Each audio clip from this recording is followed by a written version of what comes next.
정부가 일본 후쿠시마 오염수 방류에 대한 자체 검토 보고서를 내놨지만 야당의 반발은 계속되고 있습니다. 더불어민주당은 예상했던 결과라고 비판했습니다. 국민의힘은 야권의 공세를 외교 망신이라 되받았습니다. 취재기자 연결합니다. 차승은 기자. 네, 국회입니다. 정부는 오늘 자체 검토 보고서를 공개하면서 오염수가 계획대로 방류된다면 국제 기준에 부합하다고 결론 내렸는데요. 이를 두고 더불어민주당은 예상을 한치도 벗어나지 않는 답이 정해져 있는 결론이라고 혹평했습니다. 직접 들어보겠습니다. IAEA 전문가들 사이에서도 이견이 있었다는 IAEA 보고서.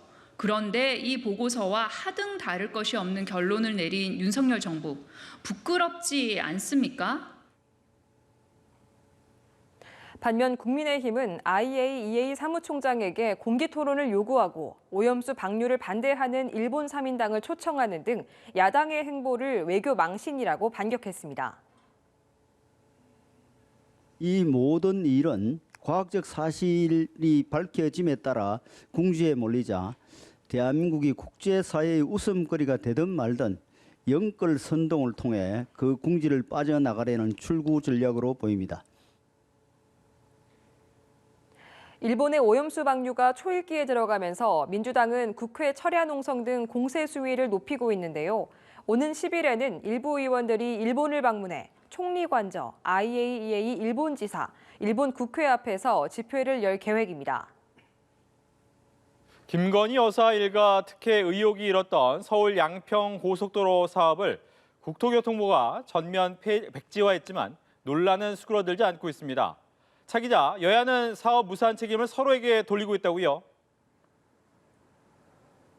그렇습니다. 국민의힘은 민주당이 잊을만 하면 김건희 여사에 대한 의혹을 터뜨린다면서 민주당의 공세를 수준 이하의 정치로 규정했습니다. 원희룡 국토교통부 장관이 사업을 철회하겠다 한 건 민주당의 선동 프레임 때문이라면서 사업 중단의 책임을 민주당에 돌렸습니다. 민주당의 아니면 말고식 의혹 제기로 최대 피해는 양평 군민들이 보게 됐습니다. 고속도로 건설 사업 중단의 책임은 오롯이 민주당이 져야 할 것입니다.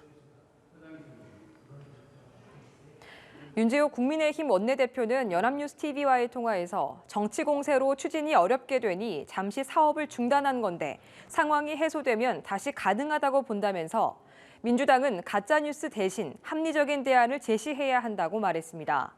이재명 민주당 대표는 원장관을 겨냥해 놀부심보라고 지적했는데요. 직접 들어보겠습니다. 문제가 생기면 문제를 해결해야지 말이 되는 얘기가 아니지 않습니까? 또 놀부심보 아닌가 하는 생각이 좀 듭니다. 민주당은 원장관에게 대국민 사과와 즉각 사임을 요구하는 한편 사업을 원안대로 다시 추진하라고 촉구하고 있습니다.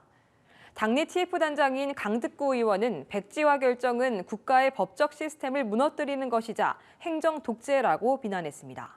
지금까지 국회에서 전해드렸습니다.